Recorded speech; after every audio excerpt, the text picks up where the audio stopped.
the first month, because it started because we Jewish people, we started to be a nation, a real nation, when God called us out of Egypt. Before that, we were nomads. We were a little group of nomads wandering in the Middle East. But God called us, and He refers all the time, "You are the people I delivered from Egypt." You will call me like that, the God who delivered me from Egypt. And actually, in the during the reading of the Haggadah, the reading of the account on that evening, we're going to read often, "I am the God who saved you out of Egypt." So this is the first. You see the first of that. Basically, you need to read from left to right. Passover, which is associated, completely bound with the unleavened bread, a feast of 7 days that starts right the next day. First fruit, which is Pentecost. The first fruit, which is. Oh, thank you.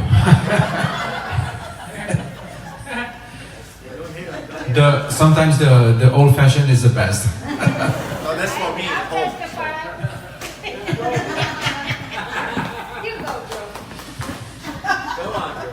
So resurrection of Jesus, which is the first fruit. We'll not go into details, but just some quick overview. There is a certain moment in the chapter Leviticus 23 that relates all the accounts, descriptions of all the feast of the Lord, where a sheave was to be woven, right, in the temple, and this symbolizes when Jesus was resurrected. Then we have the feast of Shavuot, the feast of the weeks, or Pentecost, and all of this consists of the spring feasts that have been fulfilled in their messianic meaning, that have been fulfilled. Now we have the autumn feast that have not been fulfilled, which is Rosh Hashanah, Yom Kippur, and Sukkot, Feast of Tabernacles. Okay, so let's skip now to the next slide. I wanted to describe a little bit overview of what we call the Holy Week. And can you also, so we have here between the Shabbat, that is the Shabbat where Yeshua spent the day with Mary, Martha, and Lazarus in Bethany. Do you remember that? Before entering in Jerusalem, that is the Palm celebration we know. But he spent this Shabbat in Bethany. And from that, there's a very completely divine timing between that Shabbat and the next Shabbat. And actually the next first day of the week when he was risen from the dead. Next slide. Just a quick reminder, if you're not completely familiar with that, about what is the Jewish concept of a day, which is actually appears in other cultures as well, because we need to transfer the timing and understanding of the timeline is quite tricky. It's difficult to there are different understandings of which day they had the Passover, which day he was crucified, and is it really 3 days, or there's a lot of almost confusion. So only a part of that confusion is released when we understand what is the Jewish day. So So basically there's a offset of about a quarter day between the Western concept, which is this day starts at in the morning, early morning, and the Jewish day that starts actually at sunset. You see, this gray zone is the darkness, the night. So the bold are the Western delineation of the day, and here you have the Jewish, which is basically offset of the night, right? Amen. So a Jewish day runs from the sunset to the sunset of the next day. That's why we celebrate Shabbat on Friday evening, and not on Saturday morning. Next slide. So this is a bit like zooming in to the week that precedes the resurrection. So you see that we have the Shabbat I was talking about in Bethany with Mary, Martha, and Lazarus, and then we have these 4 days that precedes crucifixion. So if you read either Exodus 12 or Exodus 3, the institution of Passover celebration, it was on the month of Nisan, which is now, of course, on the 14th day of Nisan is the actual day of Passover, right? But on the 10th day, we're going to go back on this a bit later. On the 10th day, every home was to select a 1-year-old lamb. And that lamb was to remain within the home until it was sacrificed. So if you think that about what Jesus did on that very first day of the week, we are here, Palm Sunday. So this is the first day. In Europe, most of calendars are running from the Monday to the Sunday.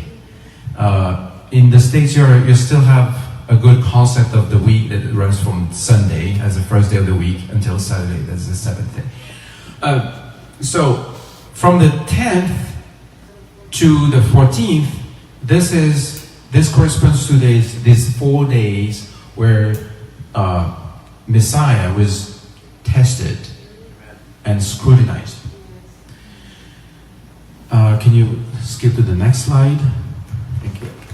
And this is the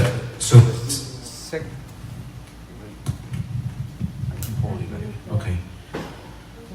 This is the second part of the Holy Week with the burial, which is still on 14th of Nisan, and then those 3 days of resurrection. So tonight we are standing right here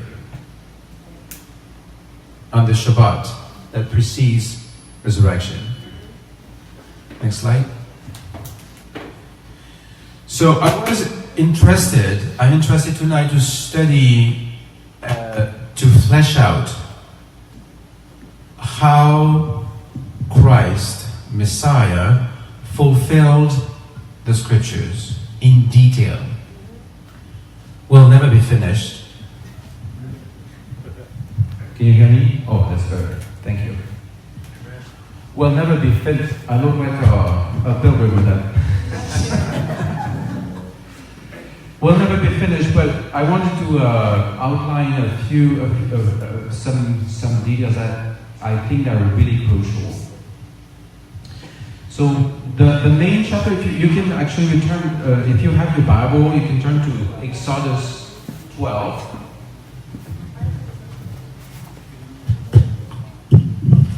Which describes in detail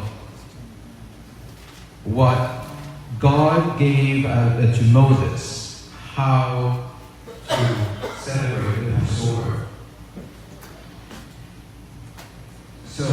we're going to read through that description because it's really important. It's like the background.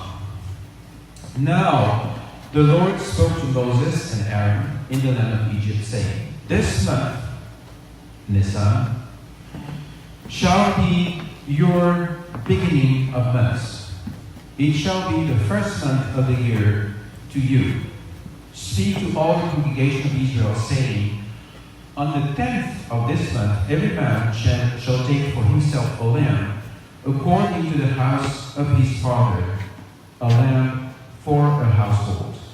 And if the household is too small for the lamb, let him and his neighbor next to his house take it according to the number of the persons.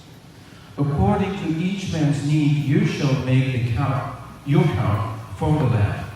Your lamb shall be without blemish, a male of the first year. You may take it from the sheep or from the goats. Now, you shall keep it until the 14th day of the same month. Then the whole assembly of the congregation of Israel shall kill it at twilight. And they shall take some of the blood and put it on the 2 doorposts and on the lintel of the houses where they eat it. Then they shall eat the flesh on that night, roasted in fire, with unleavened bread and with bitter herbs they shall eat it. Do not eat it raw or boiled at all with water, but roasted in fire, its head with its legs and its entrails. You shall let none of it remain until morning, and what remains of it until morning you shall burn with fire.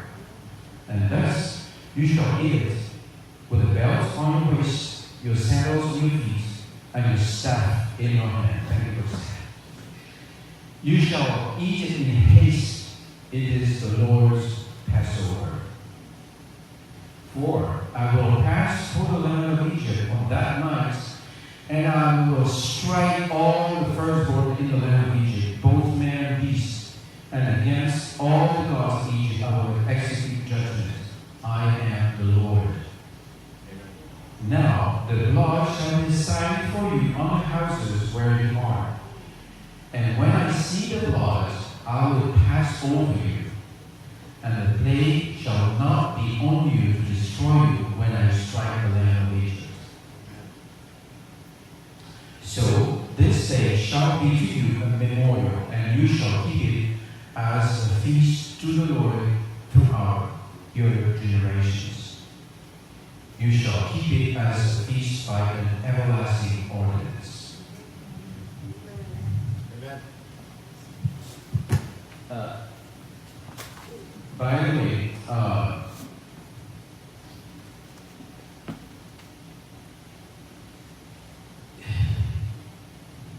where is this?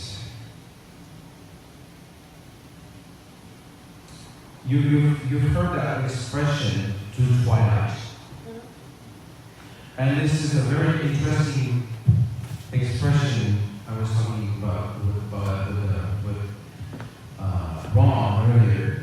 The literal translation of the expression, Ben Abayim, actually is impossible to describe it because it doesn't really make sense. Ben Abayim literally is between the evenings. Between the evenings. And we need to ask the Lord to reveal deeper what's the meaning in terms of what happened on the day he was crucified. Because remember, it was darkness between noon and 3 o'clock in the afternoon. So that's evening. So it's like an evening that occurred between the 2 natural evenings. And he was crucified at that moment. But we need for more revelation. Can you speak to the next slide? So, Pesach is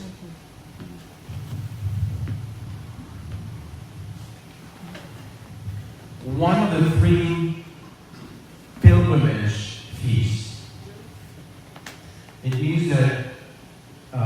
every man was, of course, after he was 30 years old, adult, according to the law, was requested to go to Jerusalem.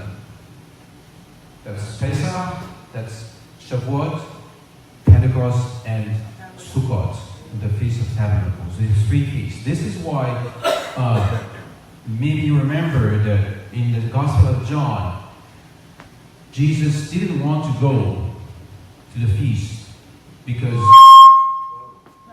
they were seeking to kill him. However, and his brothers told him go because every prophet needs to show off. And he said, no, I won't go. But after they left, he decided to go because it was a feast of pilgrimage. And he was to fulfill the law. 3 times you shall keep a feast to me in the year. You shall keep the feast of unleavened bread. You shall eat unleavened bread 7 days, as I commanded you at the time appointed in the month of Abib, or Nisan.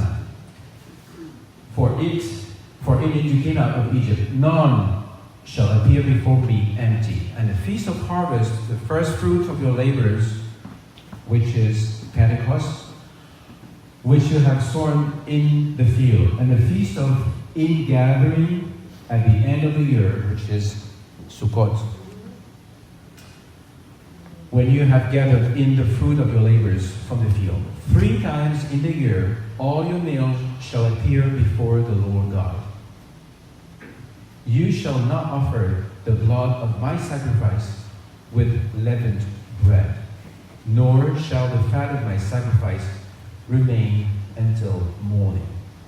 So you see here, of course, the connection with the matzah bread, but you see also the connection with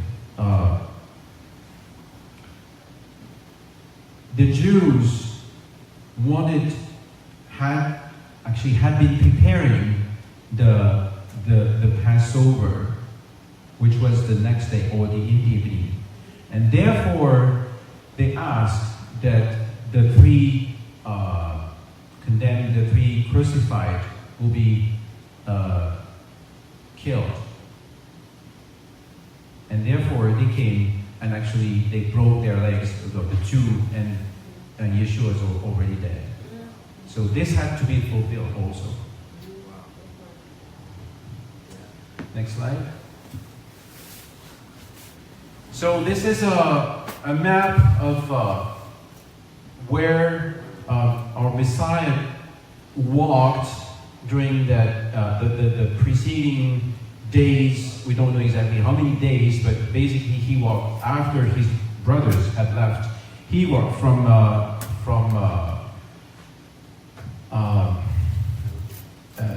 Galilee and through following the River Jordan and arrived across Jericho and arrived in that circle to Bethany, as we said earlier, Bethany where he spent time with Lazarus and his 2 sisters.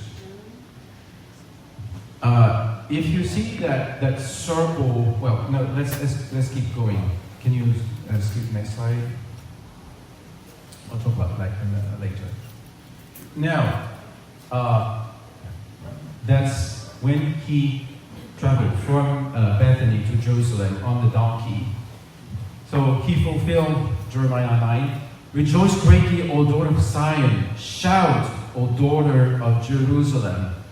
Behold, your king is coming to you. He is just and having salvation, having Yeshua. Lowly and riding on a donkey, a colt, the foal of a donkey. So every part of the Torah was to be fulfilled. He came not to abolish the Torah, but to fulfill it. Amen. And so he came as a king that was acclaimed, and he had to be acclaimed. Although a few days later they were going to crucify him, but he had to be acclaimed as a king, and therefore they were already preparing that moment where Pilate was going to write King of the Jews. Everything was inscribed. Let's keep going. And that's what happened. Some of the Pharisees called to him for the crowd, "Teacher, rebuke your disciples." But he answered and said to them, "If I tell you that if these should keep silent, the stones would immediately cry out." And this was also prophesied. Can you skip to the next one? I think I put it. Habakkuk. It's not 9, it's 2, I think. I'm sorry. Woe to him who covets. So basically, that's a judgment of iniquity and unrightful leaders in Israel by the time of the prophets, and so forth. And at the end, for the stone will cry out from the wall, and the beam from the timbers will answer it. Isn't that amazing? Next one. Just a few. As I said at the beginning, it's endless because all of the Torah, all of the Tanakh, I don't like it. It's not the first testament; it's the first covenant text. Point to Yeshua, point to the Messiah. But just a few. So, how he replaces sin offerings. That's Psalm 40. Sacrifice and offering you did not desire, my ears you have opened. Burnt offering and sin offering you did not require. Then I said, behold, I come. In the scroll of the book it is written of me, I delight to do your will, O my God, and your law is within my heart.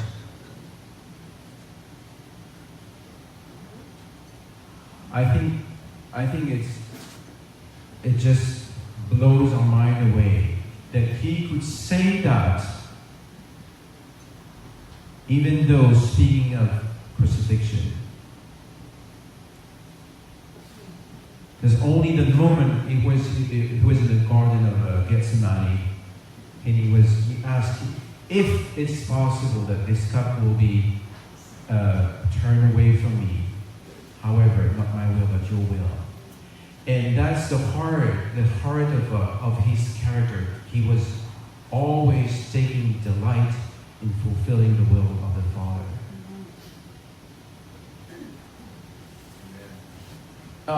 Another point. He replaces, we're going to talk about that a bit later on, but burnt offering and sin offering you did not require. So what happened? Remember we spoke about the day that starts, or Passover day that starts in the evening and continues the next day until the next sunset, right? Sorry, it's so complex, so I will repeat that, but there were 2 lambs. Not only one, but 2 lambs that were offered as a perpetual sacrifice. That's Korban Olam in Hebrew. You know that. So, on the day of Passover, the first sacrifice, the lamb, the real lamb, animal that was sacrificed in the evening, so they would eat it. The next morning, let me put it in those words. There's 2 lamb that were to be sacrificed every day, one in the morning and one in the evening. Right? Since the day started in the evening, the first one for that Passover was the sacrificed lamb, the animal that they ate. In the next morning, the other lamb of the perpetual sacrifice that was given.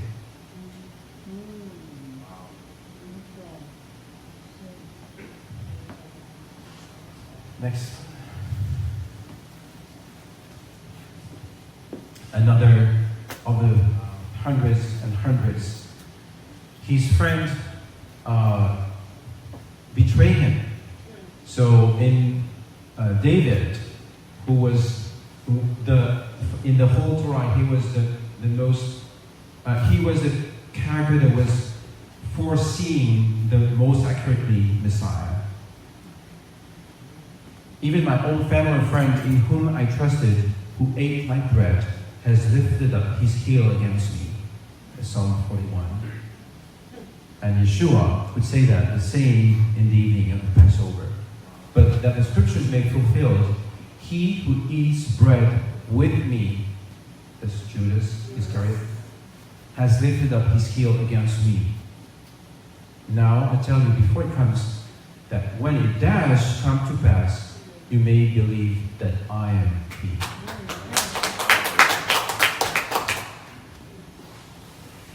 Always he was pointing out not to affirm who he was or to confirm himself, but that who would believe. He had always us, not himself, but us in perspective.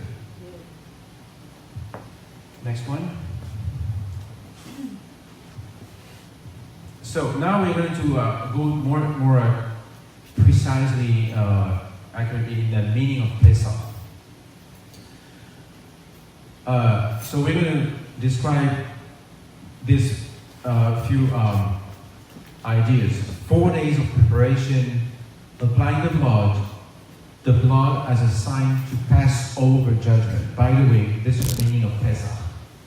Pesach in Hebrew is the word, the grammatical for the simplest grammatical. Pesach means to pass over.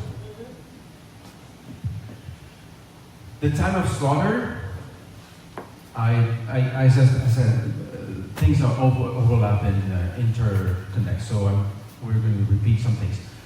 Nothing left until the morning, and evil is judged. Next one. Speak to all the congregation of Israel, saying, on the 10th of this month, every man shall take for himself a lamb according to the house of his father, a lamb for a household. This lamb shall be without blemish. You shall keep it until the 14th day of the same month. Then the whole assembly of the congregation of Israel shall kill it at twilight. So this is reading more like fleshing out in the Torah how Jesus fulfilled. So those 4 days he was tested, he was examined. Was he the true, the lamb without blemish, right? And then on the 14th day he was sacrificed. Next one. Skip. So this is a more precise map of Jerusalem and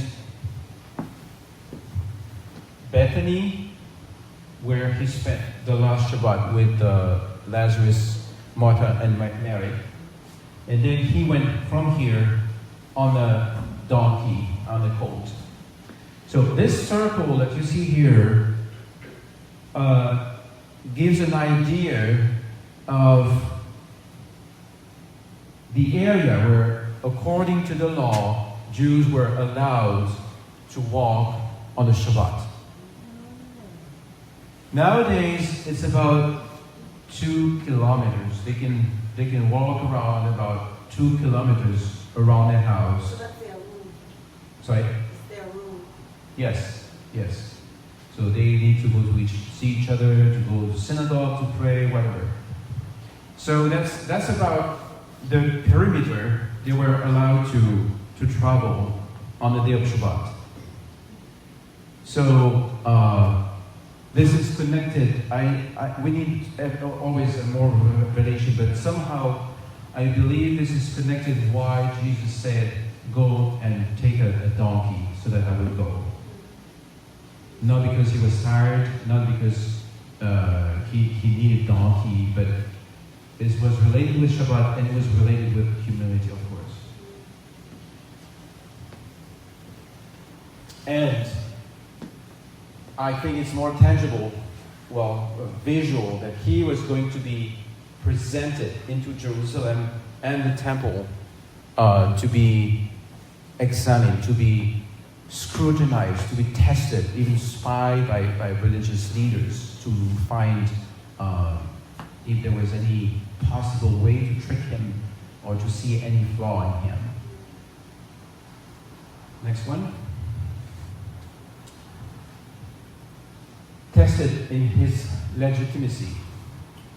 Then they came again to Jerusalem, and as he was walking in the temple, the chief priests, the scribes, and the elders came to him, and they said to him, "By what authority are you doing these things? And who gave you this authority to do these things?" And he confounded them. He asked them, I would ask you also a question, which was very Jewish. I will ask you, John the Baptist, was it from God or was it from man? And they could not answer. Well, they didn't want to answer because they were stuck in either way. If they said it was from man, then all the crowd would be against them. If they said it was from God, they didn't repent, so how come? So they were stuck. So they said, I will not answer to you either. Next one. So this is, sorry for the bad resolution, this is a depiction of what would happen in the courtyard of the temple. Every man would bring, or a household will bring a lamb to be examined first to see whether he had any eye defect or any broken leg or anything like that, or was sick. Next one. And then he was sacrificed.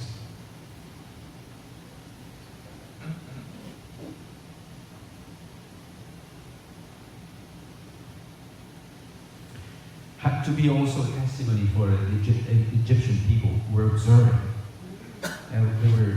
And many believe that actually a lot of Egyptians probably escaped with them because they had seen all the miracles, and those who had a sincere heart, I believe, they wanted to go with the true God. Amen. Next one. I thought it was a very vivid depiction of the combination between the Passover in Egypt, the doorpost, the blood on the doorpost, and the crucifixion, and the offering of Christ's blood.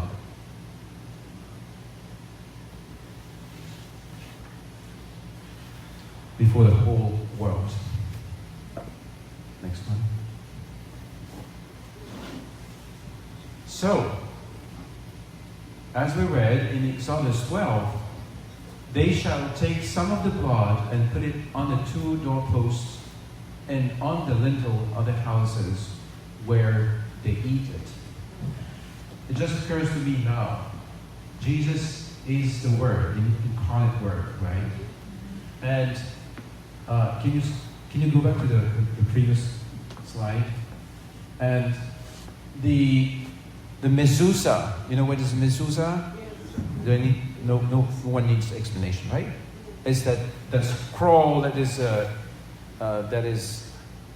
into a small box that contains maybe the Shema Israel, the most important text from the Torah, and that is here. That is on the right-hand side on every Jewish home. In fulfillment of that text in Deuteronomy, you shall speak about it, you shall put it on your doorposts to remember it and to do it, my law. So that blood was put on the same spot of the door, right? Yes. Isn't that powerful? Yes. So the Word that is incarnate in the Son of God and the Son of Man and His blood are united in the same spot. They become one. the word that sanctifies, and the blood that speaks about the word or confirms the word. Next one. So, under the dotted line is the new covenant, the Brit Hadashah. His sweat became like great drops of blood falling down from the ground. That's the Garden of Gethsemane. Pilate took Jesus and scourged him. That's all of the testimonies of giving away his blood. When they had come to the place called Calvary, there they crucified him and the criminals. And lastly, but when they came to Jesus and saw that he was already dead, they did not break his legs, but one of the soldiers pierced his side with a spear, and immediately blood and water came out. So the blood was truly and lavishly sprinkled and poured on his body. Next one. The judgment related with what happened in the first Passover in Egypt. For I will pass through the land of Egypt on that night, and I will strike all the firstborn in the land of Egypt, both man and beast, and against all the gods of Egypt I will execute judgment. I am the Lord. By the way, we understand why God has had to reveal himself to Moses. The first in Exodus, I think it's Exodus 3. Who shall I say to my people when God sends him to save his people? Who shall I say that you are? They will not understand. They will ask me. You shall tell them, I am. I am. That's his name. I am. And now that this I am is saving them. Now the blood shall be a sign for you on the houses where you are. And when I see the blood, I will pass over you. And that the plague shall not be on you to destroy you when I strike the land of Egypt. So basically, Egypt at that moment was embedding the world power. At the moment, Hebrews were slaves. They were the world power. It's like I don't know. It's like a Roman Empire later on, or a Greek Empire. And God was judging this world power through that. Next one. So, about Messiah is judging the God of this world, the prince of this world. And he himself is the propitiation for our sins, and not for ours only, but also for the whole world. Can you skip the next one? I think there's another. Yeah, previous. No, okay. It's in Colossians. You can read that. If you remember how he displayed publicly the judgment of this world.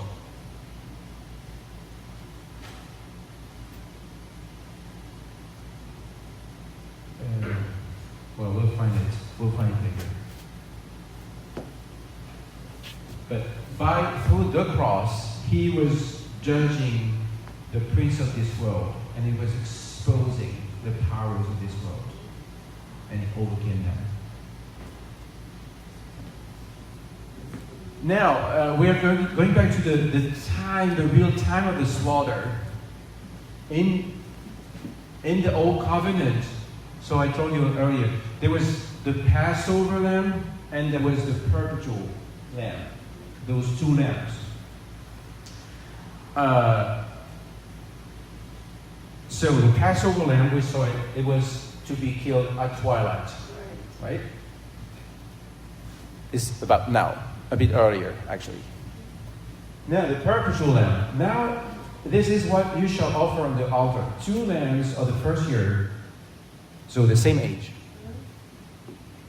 Day by day, continually. 1 lamb you shall offer in the morning, and the other lamb you shall offer at twilight. This shall be a continual burnt offering throughout your generations. So, both sacrifices had to coincide on this day. Next one.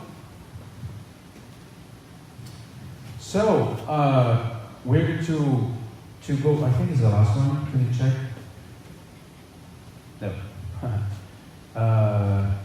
Yes. So we need to read that.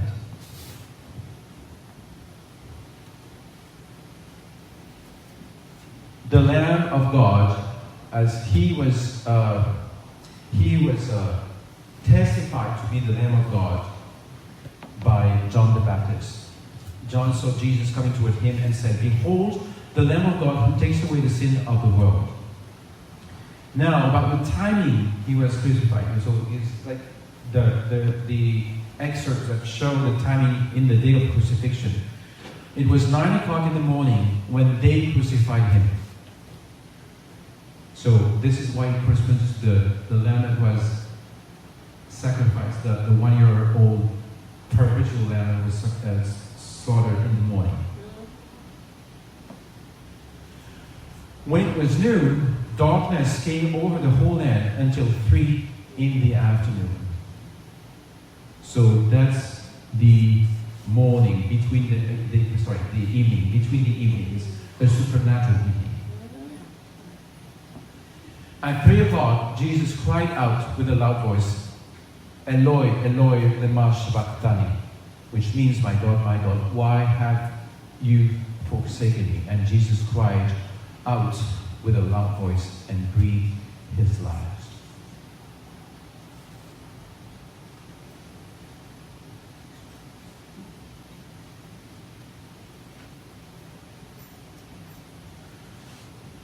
There's also a very powerful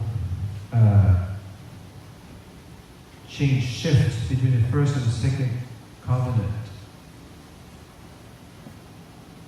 The first covenant with the Passover and the whole sacrificial system, it was God asked them to do it and was responding according to his covenant, was responding to what they were doing.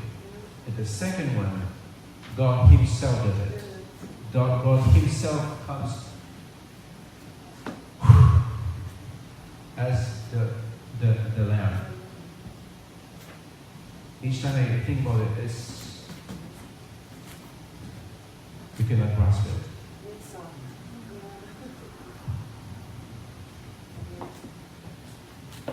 Next slide. Nothing left until the morning. You shall let none of it remain until morning, and what remains of it until morning you shall burn with fire. That's the first covenant. Now, in John 19 we read, "Because it was a preparation day, that the bodies should not remain on the cross on the Sabbath, for that Shabbat was a high day, the Jews asked Pilate that their legs might be broken, and that they might be taken away. Then the soldiers came and broke the legs of the first and of the other who was crucified with him. But when they came to Jesus and saw he was already dead, they did not break his legs." Actually, to fulfill what's in one of the Psalms, maybe 40, none of his bones will be broken.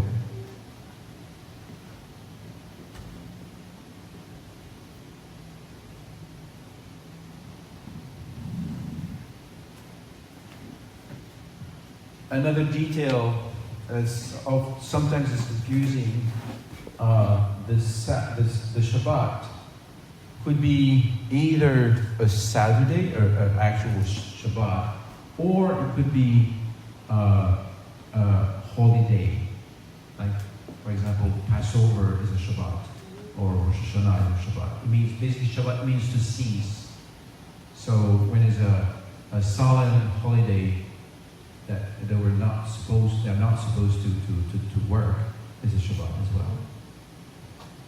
Or the first day of that week of unleavened bread and the last were also Shabbat. So when you see about the timing, oh, this is Shabbat, so it means that that day was a Friday. No, actually. This is why I rather believe that he was crucified on Thursday. Because it gives really 3 days until the first day of the week, which is Sunday. You want to go back to the slide? That timing? No? Next slide. We read that. So, yes, this is the text I was looking for. Thank you. About the evil is judged. So Egypt, the gods of Egypt are judged. But in the Paul explains how the Messiah judged this world, having wiped out the handwriting of requirements that was against us, which was contrary to us, and he has taken it out of the way, having nailed it to the cross.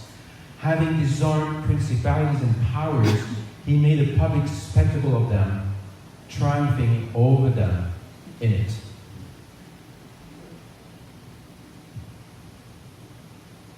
He triumphed and judged the powers and the evil of this world.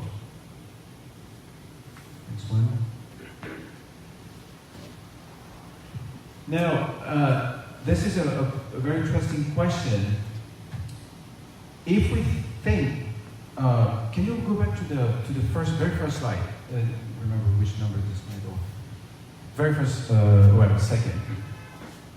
With this one. So, the timeline of a Jewish year, Passover through Tabernacles.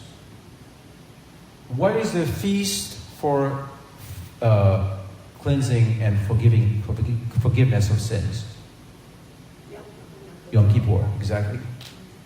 So why was Christ sacrificed not on Yom Kippur, but on Passover? Have you thought about it?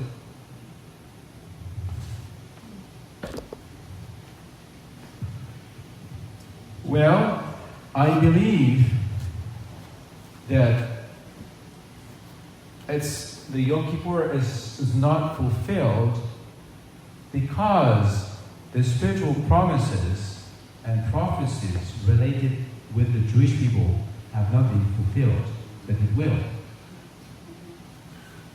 And there will be a day of atonement for Israel as a nation.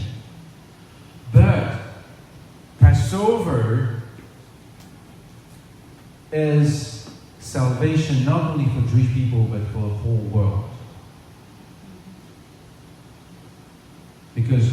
Because they rejected him and crucified him, then all of a sudden salvation became open to the world. So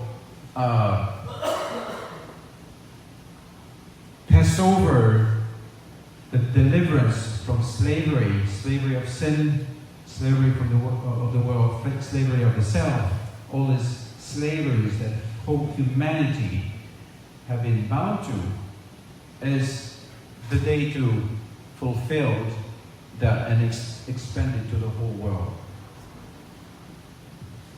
Yeah, I can come back now to the previous slide. Yes, thank you. So Yom Kippur, we believe that this symbolizes and will be in history to come, a day to come where salvation will spread to the whole nation of Israel, or the whole people, I should say, of Israel. They will mourn on him, the one whom they pierced, and they will recognize him as a nation. And then the sacrifice of Christ will be effective for them as a people. Next one. So that's what we did. Actually, we kind of traded both parts. Usually, we start with the ceremony, and then we end up with the dinner. But it was too late to eat, so now I'm going to do the sermon. Are you still awake? Are you here doing the sermon? So, can you find the Haggadah that I sent to Lillian so that we can read it on the slides?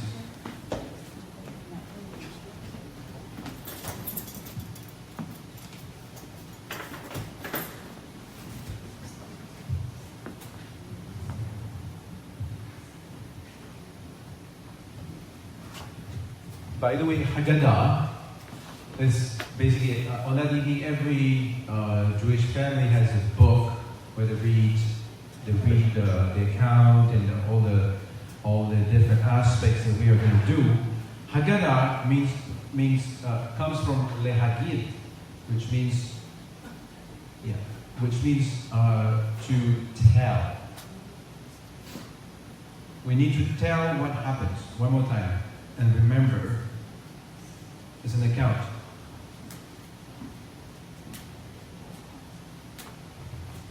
So this is a Messianic Haggadah,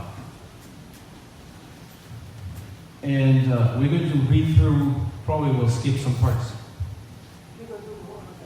No, it's quite long. We'll see. If I see some of you are like start to close your eyes, or we'll fast forward.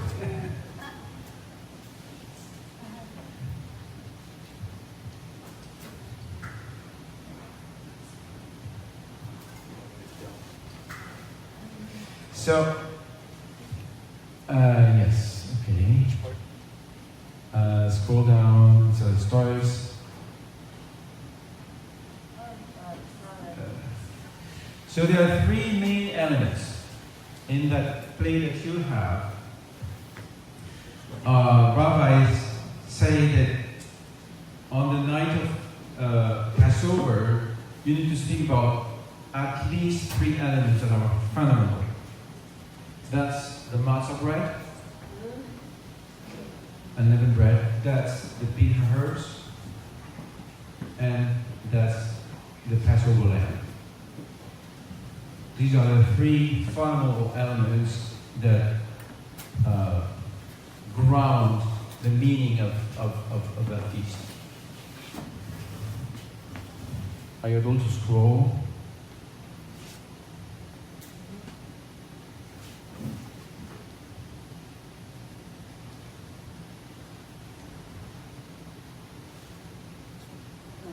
Okay. So we're come back to the beginning. That's the end.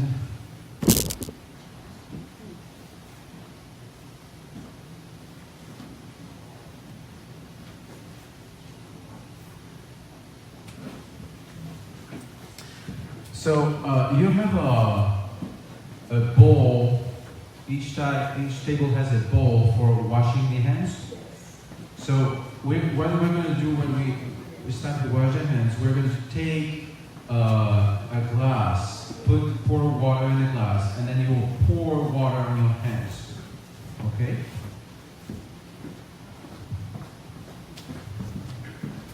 Okay. So this is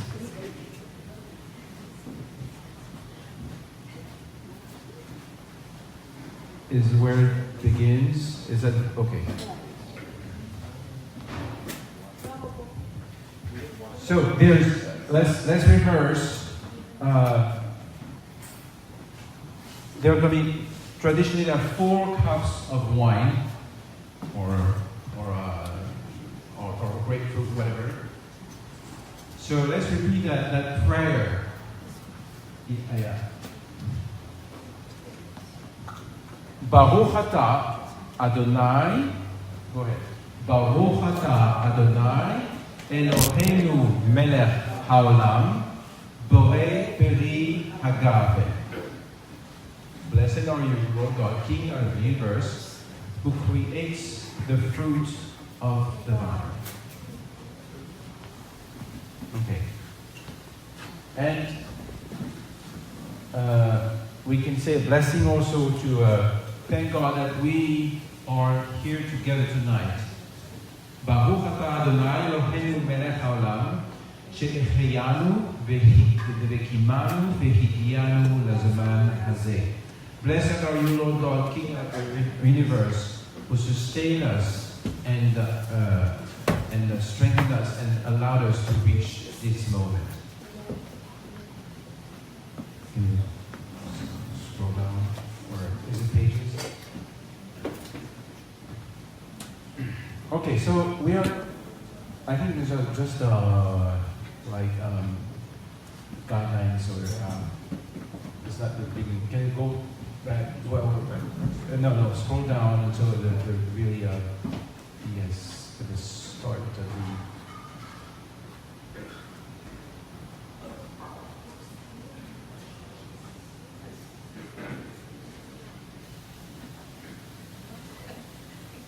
Yeah, that's it.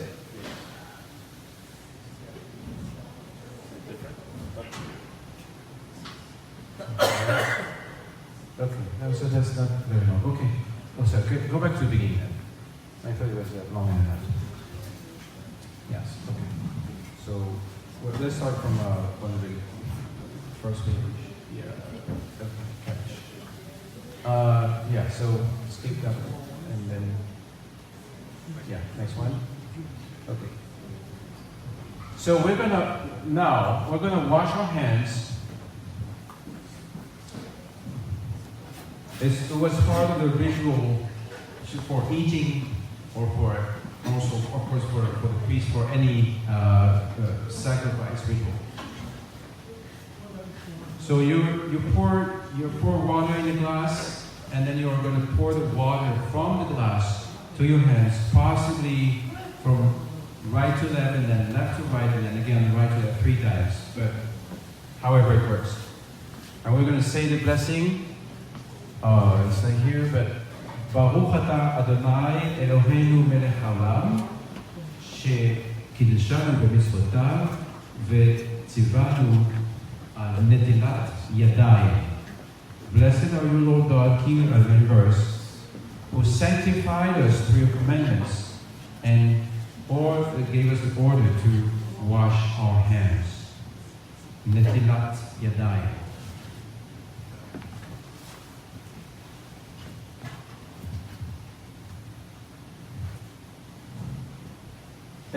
Then we're going to do the compass. Passover, like many Jewish holidays, combines the celebration of an event from Jewish memory with the recognition of the cycles of nature. As we remember the liberation from Egypt, we also recognize the stirrings of spring and rebirth happening in the world around us. The symbols on our table bring together elements of both kinds of celebration. We now take a vegetable representing our joy at the dawning of spring after our long, cold winter, where we were rather spared here in California. Most families use a green vegetable, such as parsley or celery. So what do we have? We have parsley. Okay. But some families from Eastern Europe have a tradition of using boiled potatoes, since greens were hard to come at Passover time. Whatever symbol of spring and sustenance we're using, we now dip it into salt water, the symbol of the tears the Jewish people shed as slaves. Before we eat it, we recite a short blessing. Baruch atah Adonai Eloheinu melech haolam, borei peri ha'adamah. Blessed are you, Lord God, King of the universe, who creates the fruit of the earth. So you can dip it into the salt water and eat it.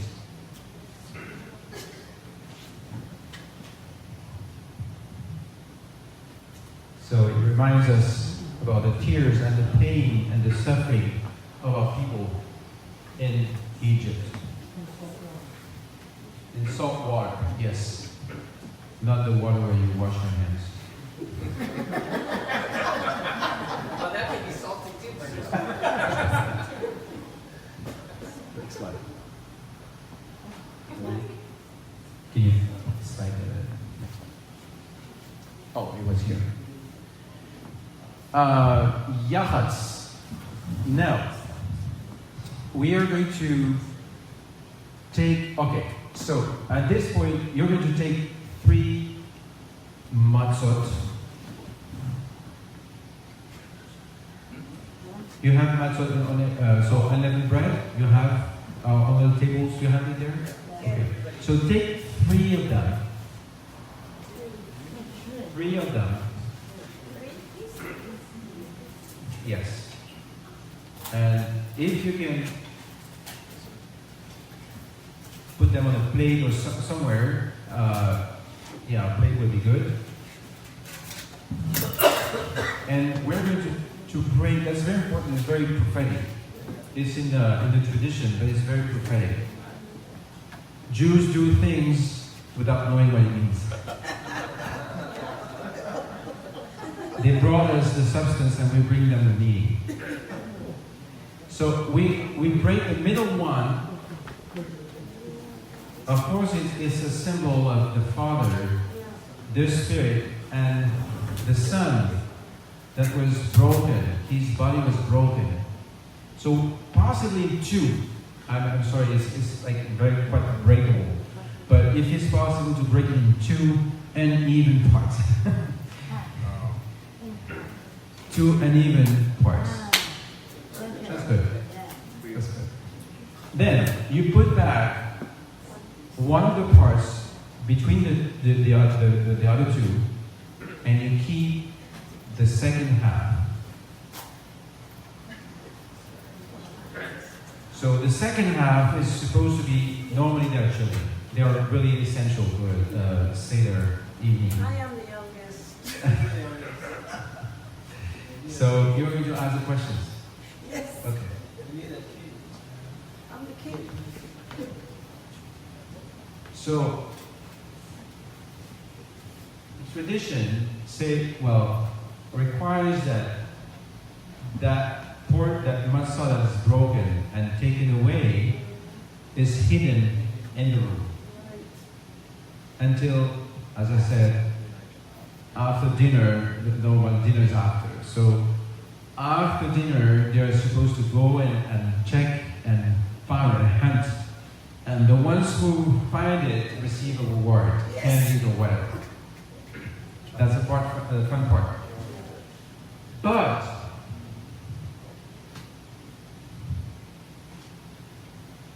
Jesus went to the Father, and he left his body on earth. And at the end of the times, the body and the head will be reunited. And that's the meaning. Isn't that wonderful? And he remains with the Father, but the body is going to be reunited, and we're going to be one truly with him. So if you can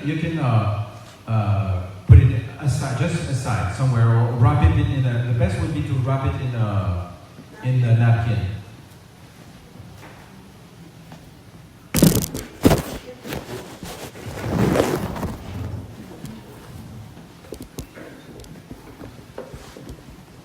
There are 3 pieces of matzah stacked on the table. Now we break the middle matzah into pieces. The host should wrap up the larger. I can just explain that. No need to go through this. Yeah. Magid. So Magid is to say, to explain. Now we're going to pour, we're supposed to have already 1 glass of, when you say the blessing, we're supposed to have already first cup of grapefruit. So you're going to take the second one now. I'm going to take one.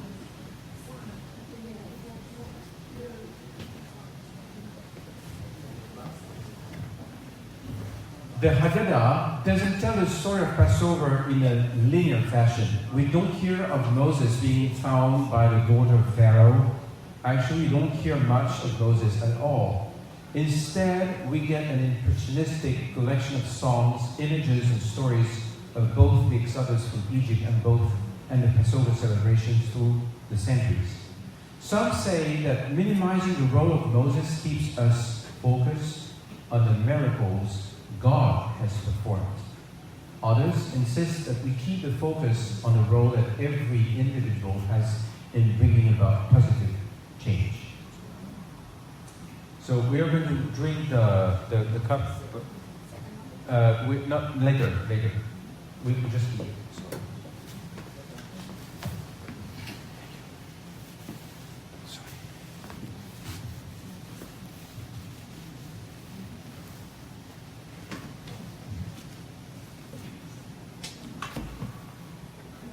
The four questions. Formal telling of the story of Passover is framed as a discussion with lots of questions and answers. The tradition that the youngest person asks the questions reflects the centrality of involving everyone in the Seder. The rabbis who created the set format for the Seder gave us the four questions to help us break the ice in case no one had their own questions. Asking questions is a core tradition in Jewish life. I think you know that. If everyone at your Seder is around the same age, perhaps the person with the least Seder experience can ask the questions. For who is the first experience of the Seder? Okay, so one of you could ask the questions, or you can ask two each.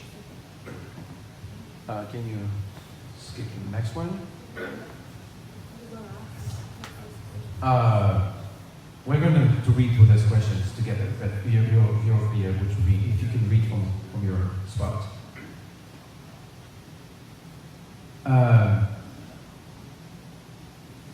Actually, you can start asking the questions here. Can you read from your spot? It's too small. Pastor Kevin? Not really. Sorry. So I'm going to read it. Why are we a part of old forgotten art found? 4, I guess it's 4. Why are we a part of old forgotten art form? Because through doing this, we are identifying with a very long and old tradition.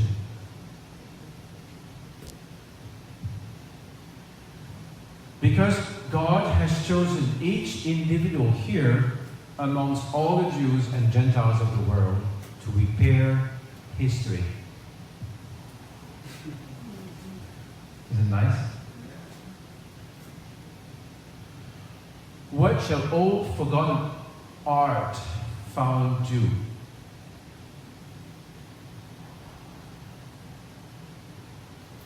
If anyone has any idea about any personal answer, what do old and forgotten art found do? I think it's a misspelling form, art form. I think. So the question you're asking is, what does old forgotten art forms do? Yeah. Is this a question in regards to just answering that? Yes. We are doing together an old, forgotten somehow, not by Jews, but and Christians like you, but what does it do? That we recall this old tradition and do it in a kind of artistic way. Well, I would assume that we're talking here about types and shadows and about historical accounts that are part of tradition. Historical tradition. I think you can hear me back there. I've got a pretty big mouth. Mine is like our redemption, Yes. Yes. and atonement. Yes. You're not supposed to be answering questions. You're supposed to be being Dr. Lee. Asking questions. Or asking Yeah. questions. You don't have to answer, just ask. Oh, we just answer. But it's supposed to be an interactive evening, so you can ask any other question. Oh, okay. What are those people on those fingers for? So my daughter would say, these are fingerlings.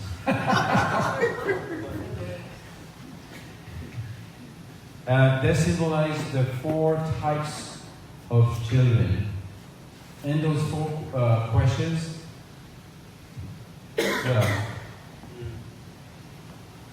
it's like 4 categories of children that foretell who they will be, what type of persons they will be. So there's the one who is simple, who just like observes and doesn't really understand, doesn't even ask, know how to ask questions. There's the one who is wise, and he's really into it. So he asks really deep questions and helps you actually to deepen the topic. There's the one who is wicked, and in the question, I think we'll go through those questions and ask, what did your God do? Not our God. They're supposed to identify with the God of their parents. But what your God did do. And so he's disconnected from his parents' God. And there's the her. No, sorry, I combined both. The simple and the her. Her doesn't know how to ask questions. Anyway, there are 4 types of characters. At that point, I like to sing a song. I'm sorry.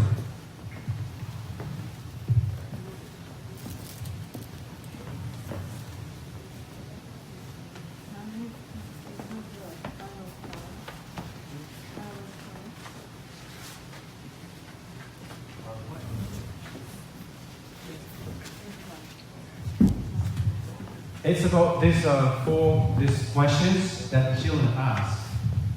And it's Manishtana Halayla Haze. Why is this night different from all other nights? On all other nights, we eat all vegetables, and on this night, only bitter herbs. On other nights, we don't dip our food even once, and this night we did twice. Remember, Yeshua dipped all together with Judas. On all other nights, we eat sitting or reclining, and on this night, we only recline. So it was, as you know probably, it was the tradition to lay down to recline while eating. It's a Middle Eastern old style. And this was a sign of freedom, and slaves would not do that. So when they were in Egypt, they would not recline. But now they were free and they could eat while reclining. On all nights we eat sitting or reclining, and on this night we only recline.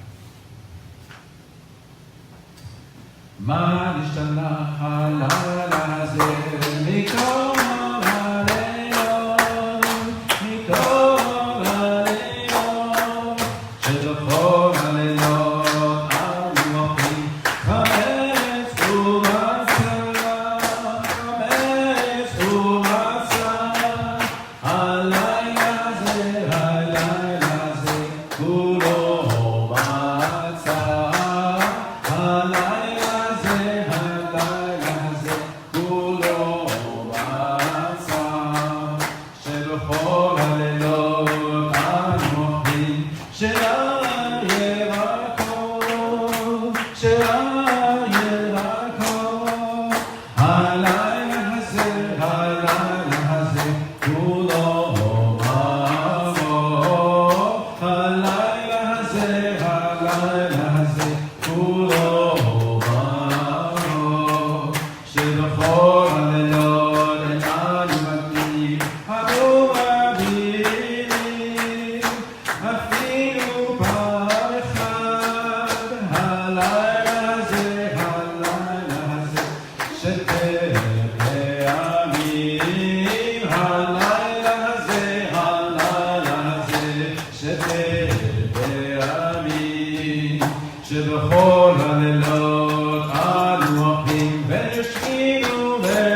still question. That we will always remember and understand the meaning of what we're doing. Thank you. Yeah, going back to the slides.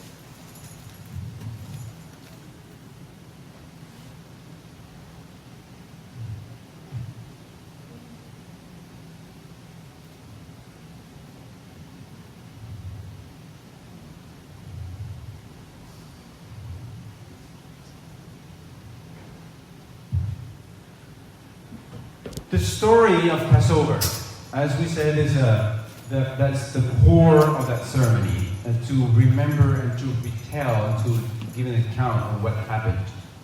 Our story starts in ancient times with Abraham, the first person to have the idea that maybe all those little statues in his contemporaries worshipped as gods were just statues.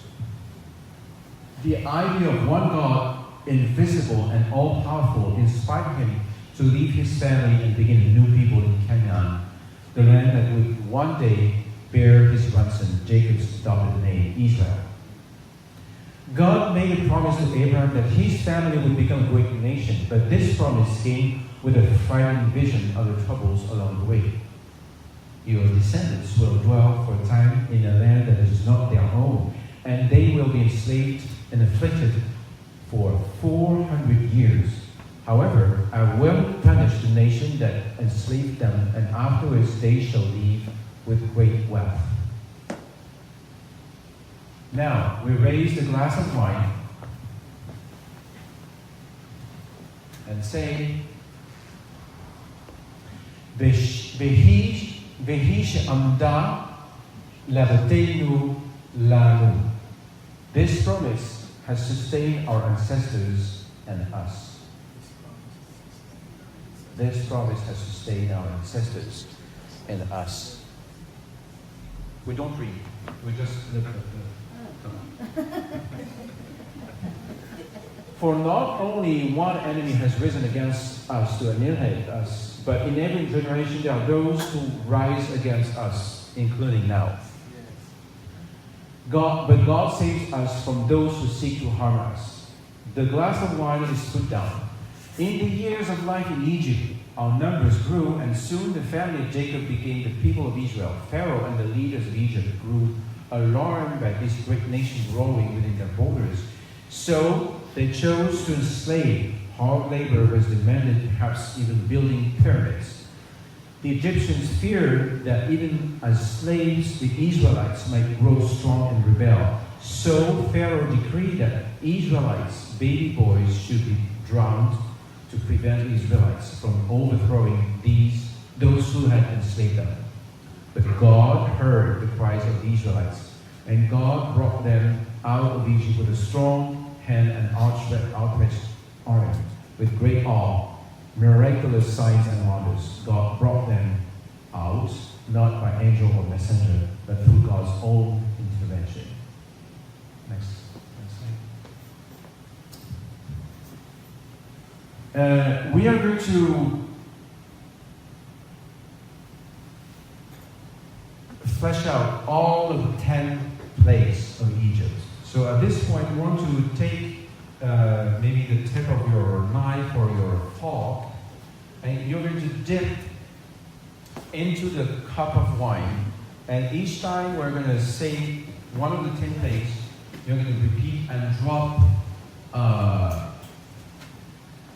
your juice into your plate plate will be the best. As we rejoice in the miraculous story of deliverance from slavery, we acknowledge that this freedom was hard earned. We regret that this freedom came at the cost of the Egyptians' suffering, for we are all human beings made in the image of God. We pour out a drop of wine for each of the plagues as we recite them. These are the 10 plagues which God brought down to the Egyptians.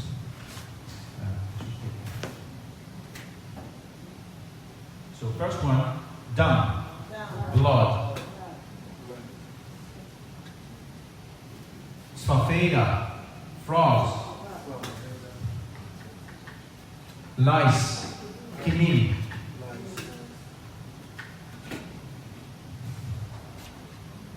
Beast. Aro.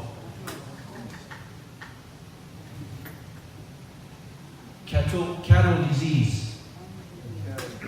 Deber. Boils. Sting. Hail. Barad. Locust. Ave. Darkness. Choshe. Last one, death of the firstborn. Mata Bechorot.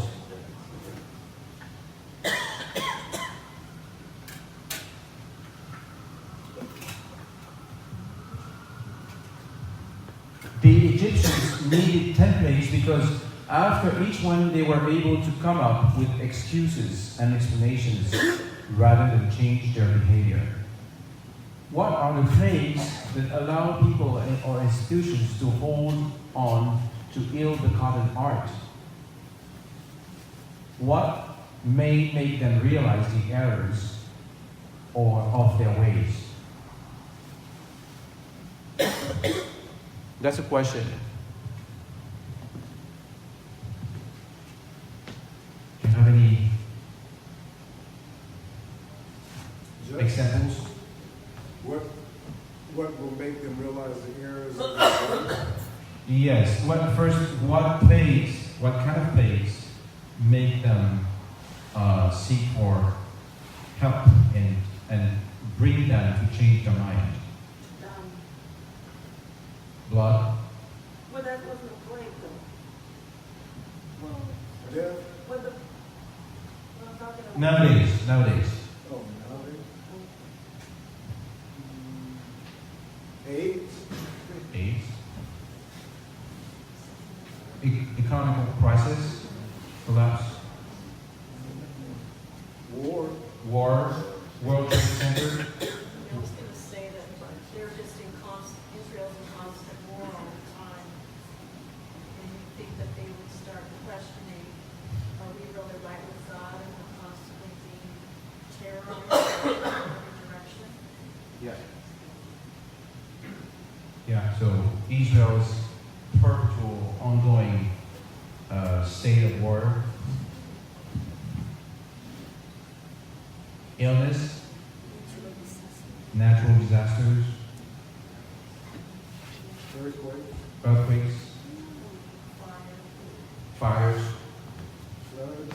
We had the mudslides in Santa Barbara last January. The most wealthy people, some of them died. Famines? Famines. That's the... Yeah, there are a lot of things. Yeah. Now we're going to sing a song. This is a song of contentment, joyful but contentment and humility at the same time. This is called Dayenu. It's a long list that goes and describes all the things that God did from Egypt all the way down to the temple and further down, even with the Messiah for believers. But we'll not know it's Dayenu. Dayenu. Right. Which means it would have been enough. It would have been enough if He would have brought us out of Egypt. It would have been enough if He had given us a Torah. It would have been enough if He would have brought us to the land of Israel. It would have been enough. It would have sent us the Messiah. So we're going to learn the refrain and I'm going to sing the verses. Dai Dayenu, Dai Dayenu, Dai Dayenu, Dayenu, Dayenu, Dayenu, Dai Dayenu, Dai Dayenu, Dayenu, Dayenu, Dayenu,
Kavana Anu and Mashiach Dayeno, Dayeno, Dayeno, Dayeno, Dayeno, Dayeno, Dayeno, Dayeno. Amen. Kind of wakes you up. Okay. Can we skip to the next slide and go back to the Haggadah?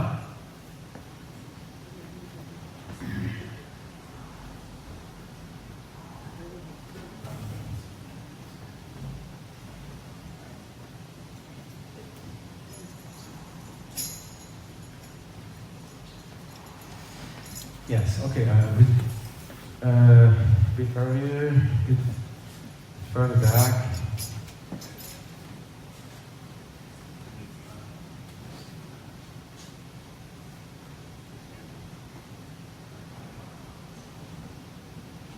Yeah, Passover symbol. We have now told the story of Passover, but wait, we're not quite done. There's still some symbols on your Seder plate we haven't talked about yet. Rabban Gamliel would say that whoever didn't explain the shenbon, the matzah, the mahal, of the herbs, hasn't done Passover justice. The shenbon represents the Pesach, the special lamb sacrifice made in the days of the temple for the Passover holiday. This is called the Pesach, from the Hebrew word meaning to pass over, because God passed over the houses of the Jews' ancestors in Egypt when visiting place upon their oppressors. The matzah reminds us that when the Jewish people were finally free to leave Egypt, there was no time to pack or prepare. They grabbed whatever dough was made and set out on their journey, letting their dough bake into matzah as they fled. The bitter herbs provide a visual reminder of the bitterness of slavery, the life of hard labor experienced in Egypt. So, I think we can recall back in the times where we were not belonging to Christ. And that was this crucial moment we passed from darkness to light. And that was really like a clear threshold. And this tells us about this is very fast. Believe and you believe and confess in the Lord Yeshua and you shall be saved. This is very fast. And also we can recall of the bitterness that we experienced because of sin. So it's a reminder of not only about the people of Israel in the past, but also our own personal life. We are going to now take the second cup and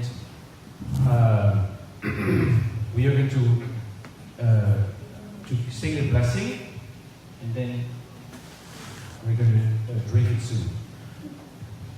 B'chol dor v'dor hayab Adam lirot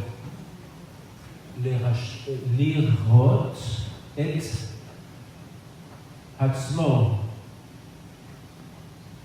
kilu yatsav b'mitzrayim. In every generation, everyone is obligated to see themselves as though they personally left Egypt. Oh, actually, it's just what I was saying.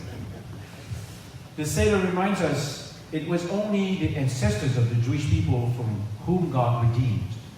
God redeemed us along with them. That's why the Torah says God brought us out from there in order to lead us to and give us the land promised to our ancestors.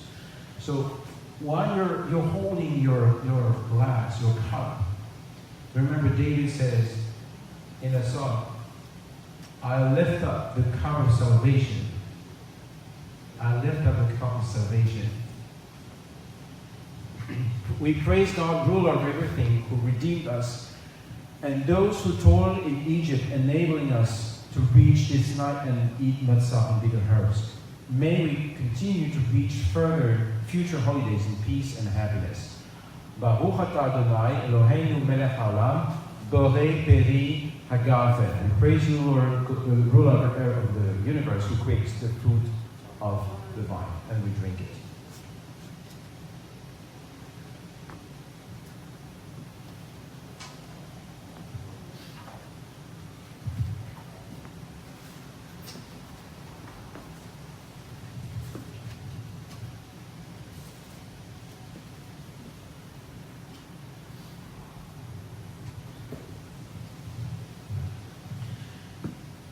So at this point, we didn't actually.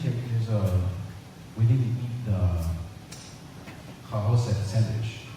I don't know where is it. Further, can you scroll down? If there's a.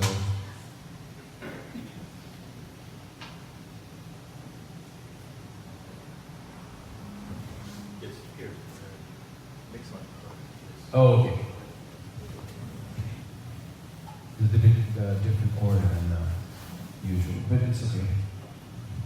So we're going to bless the bread and eat of the bread, and we're going to eat also that maror, which is the bitter herbs, and then we're going to eat the charoset, which is, I believe it's okay.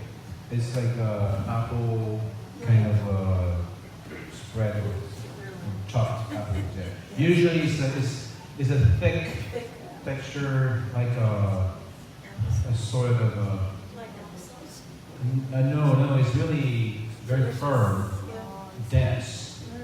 It's a remembrance of the mortar in Egypt between when they were building the constructions of the pyramids and temples and everything. The mortar between the blocks, the stones. Yes. We have to eat the bitter herbs again. It's good for you. Earlier there was the salt water. Now it's a bitter herb. Yes. So blessing over the matzah. Baruch atah Adonai Eloheinu melech haolam, hamotzi lechem min haaretz. Do you remember in Isaiah 53?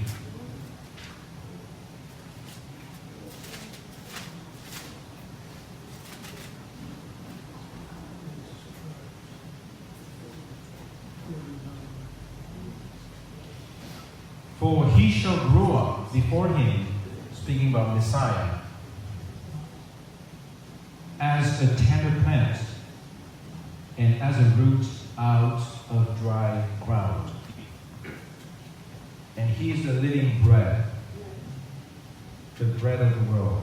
So the bread of the world was literally growing out of the land. He is the bread of the world that gives life to the world. So when we recite this traditional blessing on the bread, we also speak about Messiah. So let's eat, break some of the matzah that you're sends out, and eat a piece of it.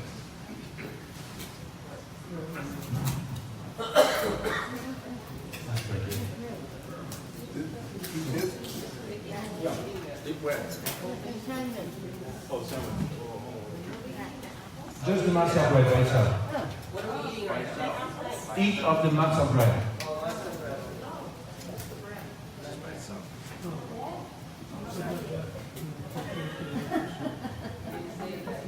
ברוך אדוני אלוהינו מלך העולם, אשר קידשנו בזמניו וציוונו על אכילת מצה. That's what we are doing.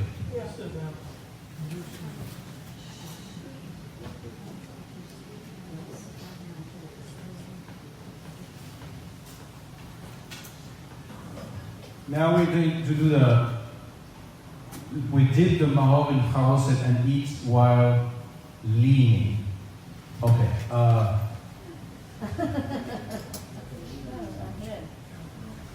Okay, there are different traditions. Here,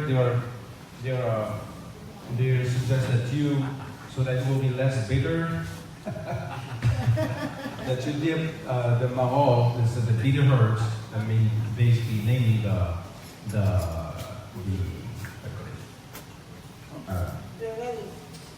yes, in that case, I think it should be the lettuce. No, it's not. Lettuce is for the Hillel sandwich. Well, there are two traditions for the sandwich. One with the matzah and the other one with the... Yes. So, let's see the horseradish. With the matzah. With the matzah, yes. What's that? Horseradish. So, you basically, what matters is that you eat horseradish.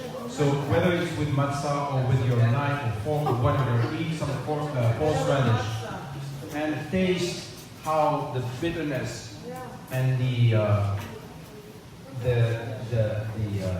harsh taste of flavor. Make a sandwich.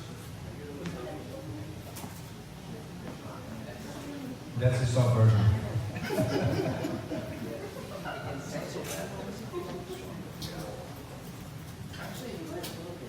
Now we're going to eat the Hillel sandwich. Can you skip the next page? Thank you. So now we are going to make a sandwich. So you're going to take 2 small pieces of bread, of matzah bread, and you're going to spread the charoset, that apple kind of spread or shredded or chopped apple. You're going to put that as a sandwich. So it's a reminder of the building construction that we're doing in Egypt.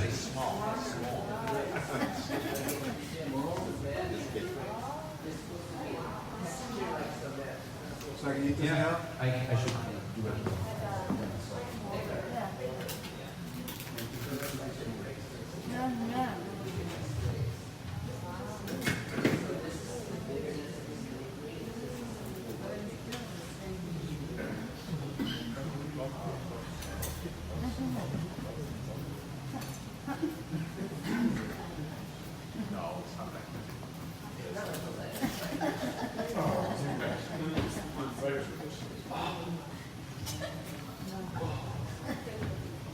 With all my hands. Sometimes that's the only day. It's in and out. Oh, Yeah, you can. Yeah. do it again. I didn't reply.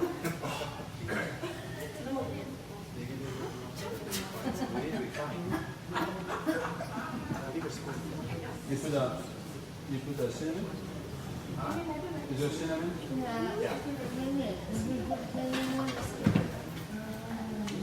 I don't know. Good.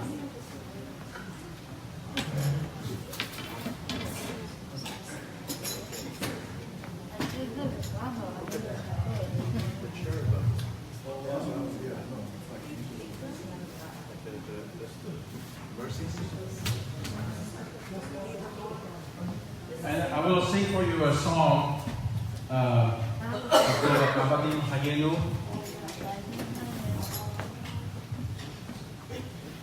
Means we were slaves.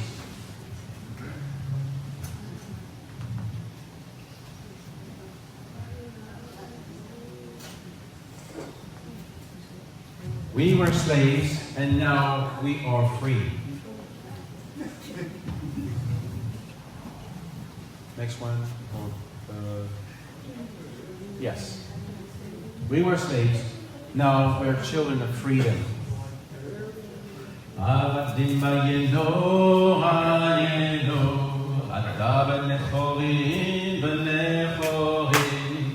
Avadim hayeno, ata b'nechorim.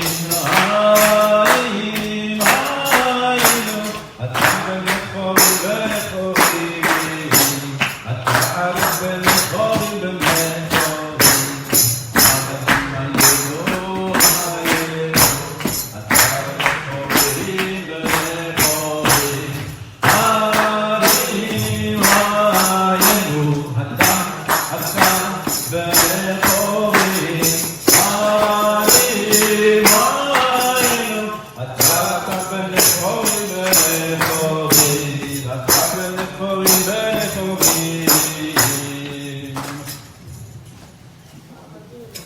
So at this point,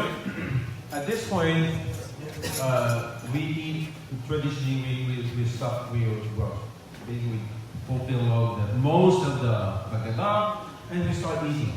So we ate, and then suppose that we go back at the end of the meal to the Seder.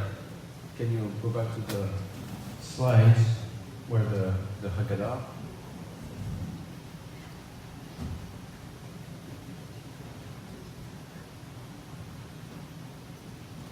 Right.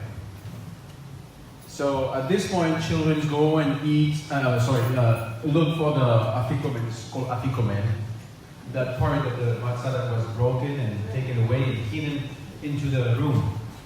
And so we are calling to Jesus, and we're saying, as John says in Revelation, Maranatha. Come Lord Jesus, come Lord Yeshua, come, Maranatha, so that we'll be reunited also physically with Him.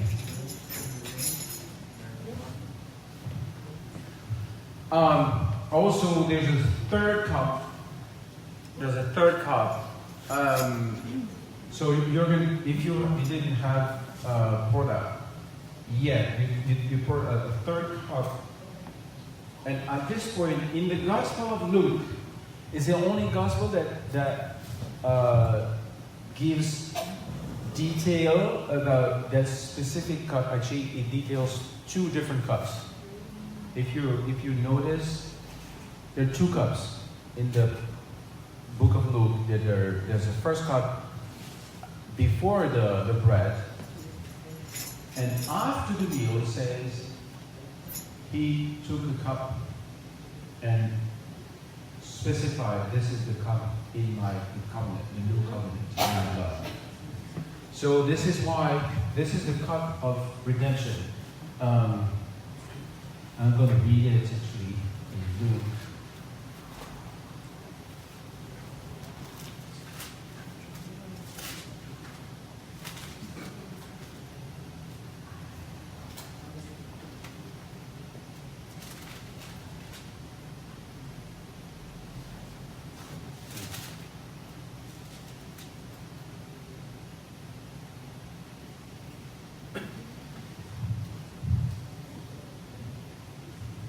So He took the cup after supper. So that's now. There was a cup, first cup, and gave thanks and said, "Take this and divide it among yourself. For I say to you, I will not drink of the fruit of the vine until the kingdom of God comes."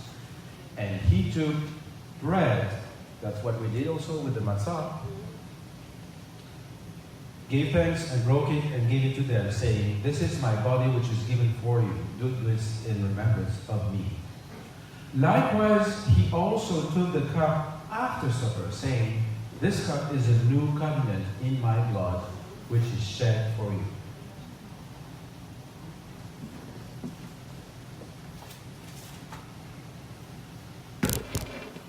Now we say grace after the meal, thanking God for the food we've eaten on Passover. This becomes something like an extended toast to God, culminating with drinking our third glass of wine for the evening. We praise God, ruler of everything, whose goodness sustains the world. You are the origin of love and compassion, the source of bread of all. Thanks to you, we need never lack for food. You remember, this is what the blessing for food we did at the beginning. Yes? So we'd really be drunk by now. Yes? Yeah. Yes.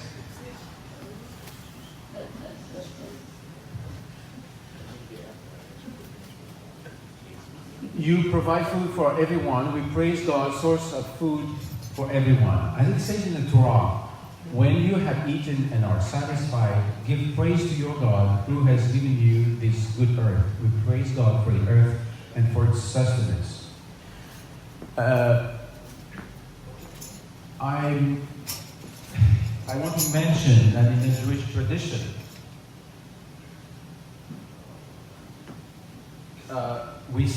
they say blessing on the food, or thanksgiving, I should say, for food after the meal. they just bless the bread before, if they eat bread, but thanksgiving for the food is after. Because of that text from the Deuteronomy, when you have eaten and are satisfied, give praise to your God who has given you this good earth. It's called the Birkat Hamazon, the blessing on the food. This is God. So if you are one day you're invited in a Jewish home or observe a Jewish home, you'll notice that, and then you'll know why. You can skip to the next page.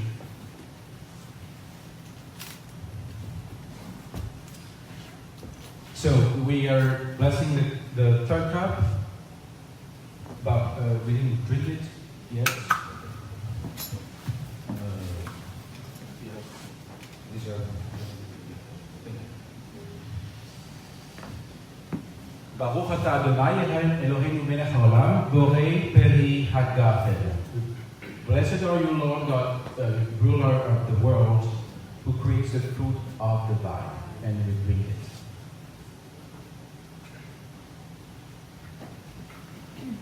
And we praise you, Lord Yeshua, that you gave your own blood. We praise you that this cup is a cup of redemption in your blood.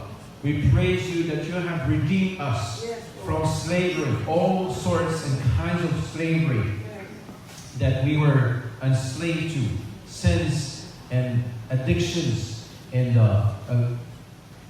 guilt of all kinds. You have redeemed us. You became the Lamb of God. You came yourself, and because God saw that we were in need of yourself, not only sacrifice for our atonement, but yourself. And you gave your own blood. This cup that we celebrate tonight is a cup in the new covenant of your blood, in your blood. And we bless you. We bless you, Yeshua. We bless you, our Lord. We bless you that we can say at every moment in that life, you are in us. You are with us. You are walking with us because of the covenant in your blood. You said, I will not leave you. I will not forsake you. I'm with you until the end of the world. Every day we can say, you are with us. You are in us. And we abide in you. We thank you, Lord, that we became a part of you. We became part of your body. We are part of your body.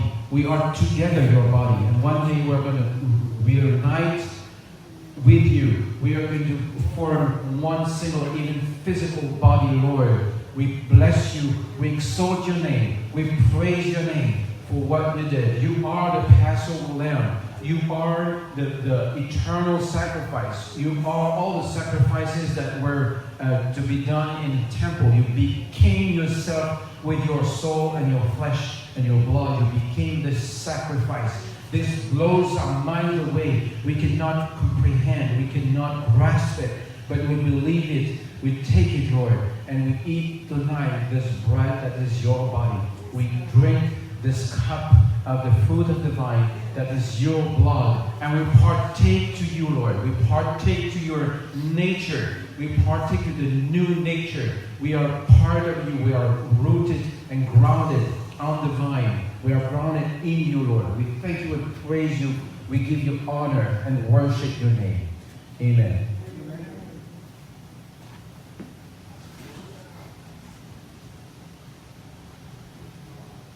Anyone has any song of praise?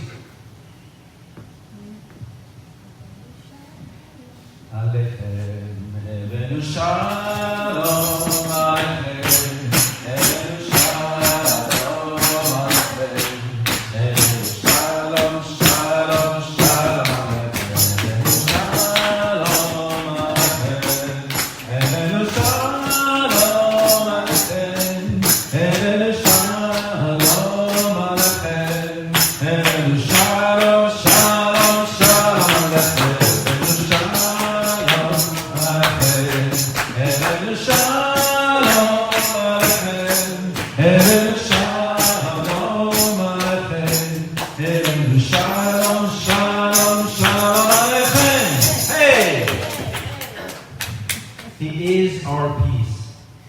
He is our peace.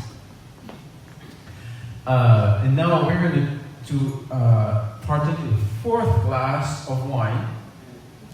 We come to the end of Seder. We drink one more glass of wine. This is the final cup. Can you skip to the, I guess, Question. Not the least guy. What was the lettuce representing? The lettuce. the lettuce. So that it's because of different traditions. So in some traditions, the sandwich that we ate, HIV between the lettuce, we take 2 leaves of lettuce and put the haroset in between. Yeah.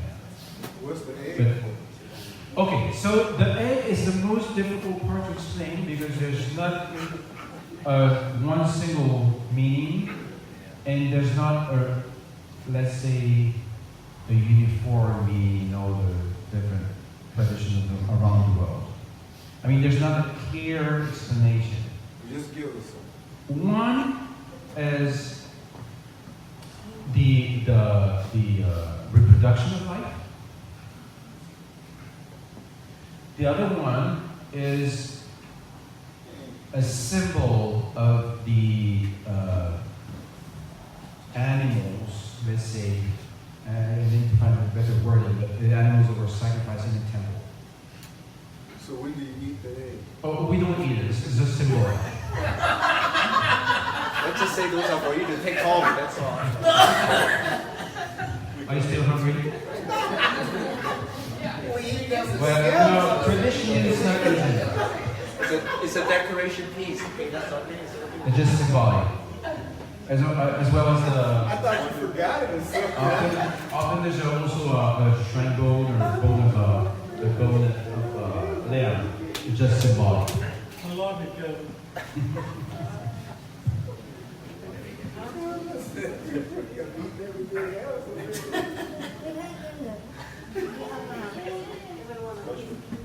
So let's drink the last. Say the blessing. The last cup. I think now you can say the blessing yourself. Baruch atah Adonai Eloheinu melech haolam borei peri hagarte. Blessed are you, King of the universe, who creates the fruit of the vine. L'chaim.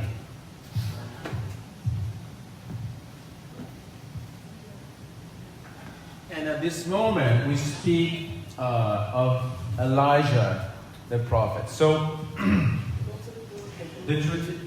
sorry? That was behind you.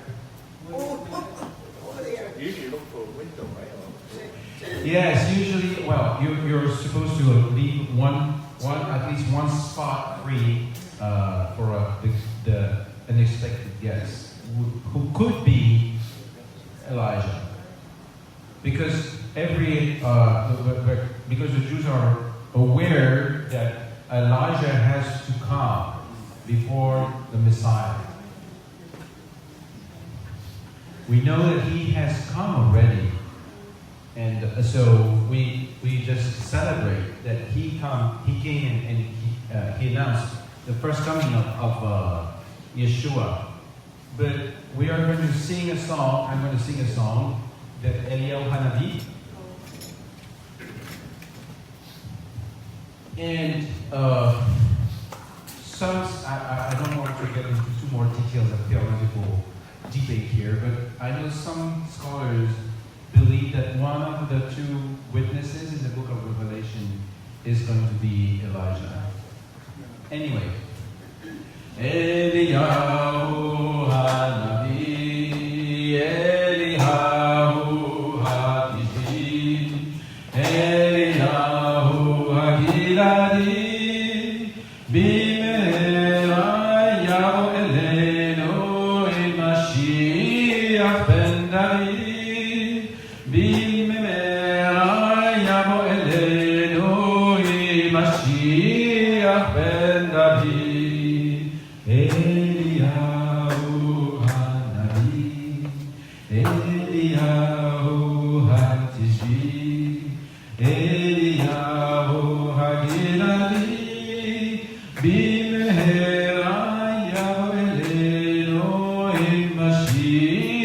ben David, bimehera yavo elenu, b'Mashiach ben David, bimehera yavo menu, yavo elenu, b'Mashiach ben David, b'Mashiach ben David.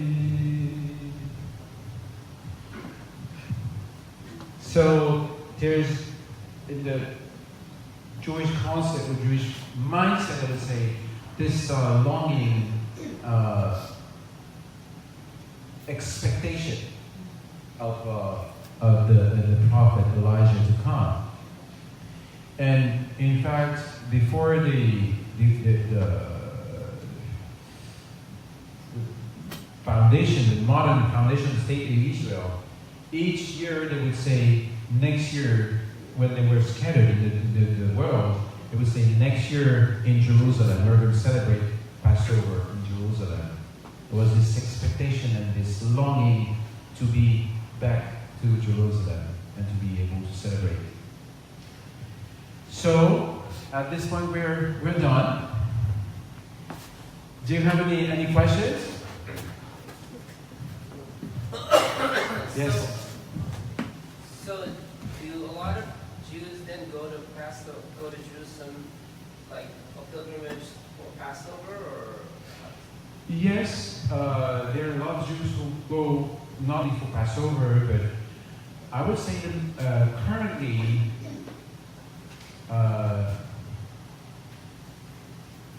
most of the Jews go for high holidays to the land of Israel, which is Rosh Hashanah, Yom Kippur, and Sukkot.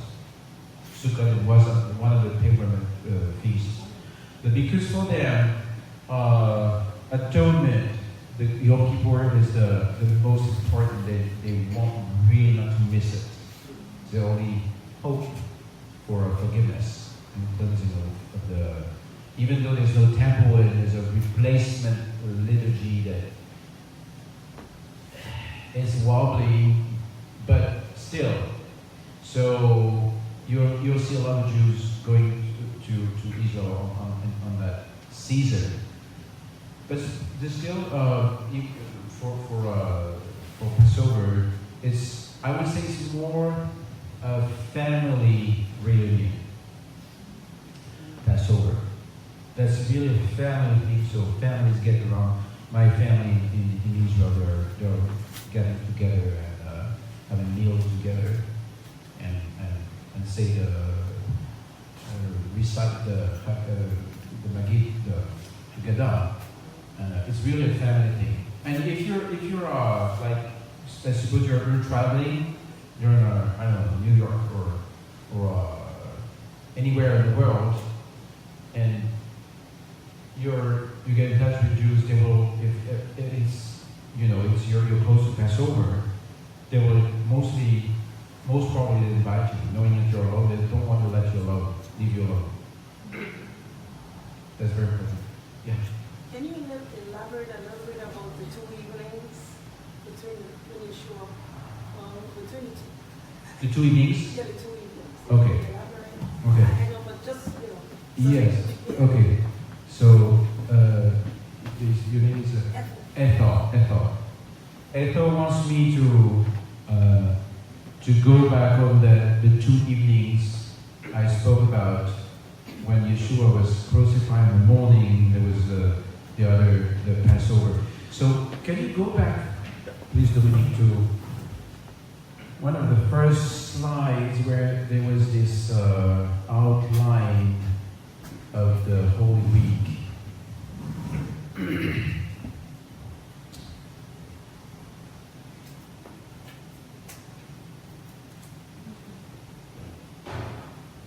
Right, so right, actually, yes, that's the best.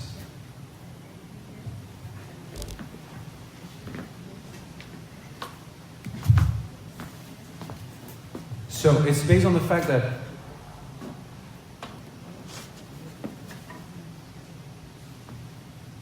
there were two sacrifices that were combined.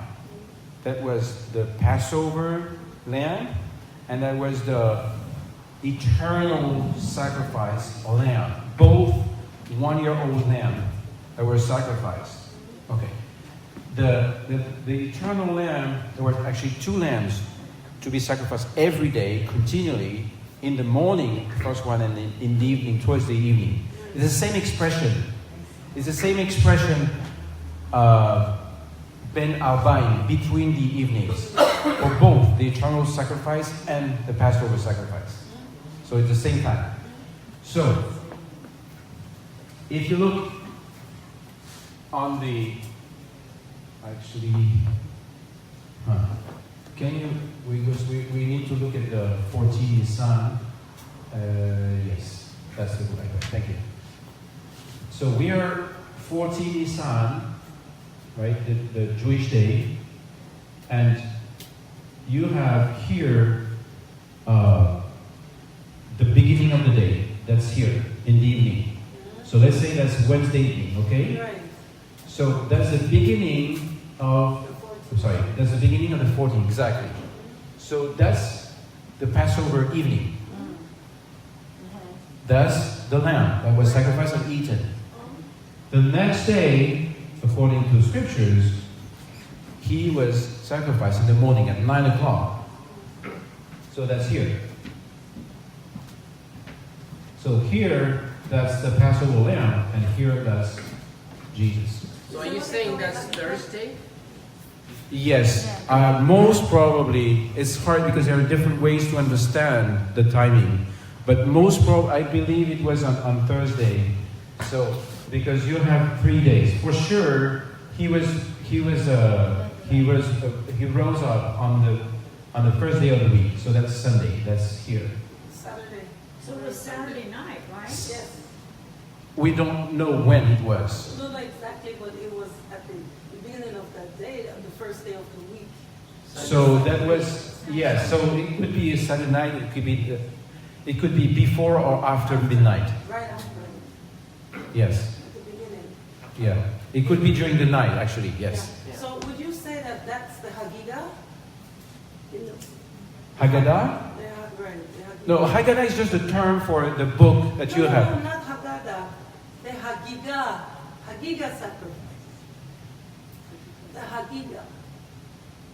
I don't know what's that. I'm sorry. Because I've heard rabbis say that, well, you know, people have their different understanding and everything. Yeah. You talk about Ben Arbaim. Right, Ben Arbaim. So that is between the evening. So as you know about Motzei Shabbat, right? Yes. Going out, and I've heard different rabbis says that it was around because the 2 women came to the tomb, right? Yes. The 2 women that came to the tomb. Yes. But he was already resurrected. Yeah, so they came to the tomb. It was here in the early morning, but Exactly. we suppose it was like the dawn, The dawn, probably, yeah. and he was already risen. He was already risen. So I've heard the rabbis, they said that it was already between, it was in the mingling when the Shabbat was exiting out. Yes. They came early to anointing, but they found that he was already risen. Yes. Yeah, so that's why I said, they said, I've heard different ones says, but that it was right after the Sabbath was done. You know when you see trees. So probably it was like 11 in the evening, something on Yeah, Saturday evening at exactly. 11, Yeah, 10 or that- 11, something like that. That's why, Yeah. that's why the Christian pastor says early Sunday morning. I'm just thinking right now, it was impossible that death would retain him. That's right. I believe somehow there was this force of resurrection. Immediately the third day there was no delay. As soon as it was Yes, Sabbath left something like go. there's something with that. It's hard to Awesome. to know exactly, but I believe that. Yeah, yeah. So yeah, probably it was in the night that he was risen. Because I think the text mentioned about that too on the Sabbath. As soon as the Sabbath was over, they went straight to the tomb. So regarding, there's the source of confusion, one of the sources of confusion is that according to the Gospels, in preparation, you remember we read that the Jews wanted, they were actually, this day was preparation of the Shabbat. Right. And therefore, they needed to have him Off the down the cross Exactly. because they could not Keep him. finish the job Right. and be ready for his. And also, they didn't want to get into the court because they were ritually pure That's right. for the Passover, and they could not go into the court, the Roman court. Right. So basically, the problem is that so they were ready for the Shabbat that was on Friday. So Friday is not Shabbat, and also a point. The question is, so they were preparing for Passover, which is Shabbat, the other Shabbat. Right. So they were going to have Passover, but then what was the Passover that Jesus had the previous evening? Yeah. So the Shabbat that was to happen on the Friday is probably the first day of unleavened bread. Right. Yeah. Not the Shabbat of Passover, not the Shabbat of Saturday, but Shabbat of Passover. Remember we read, it was, how is it, a solemn day and you should not work on that day.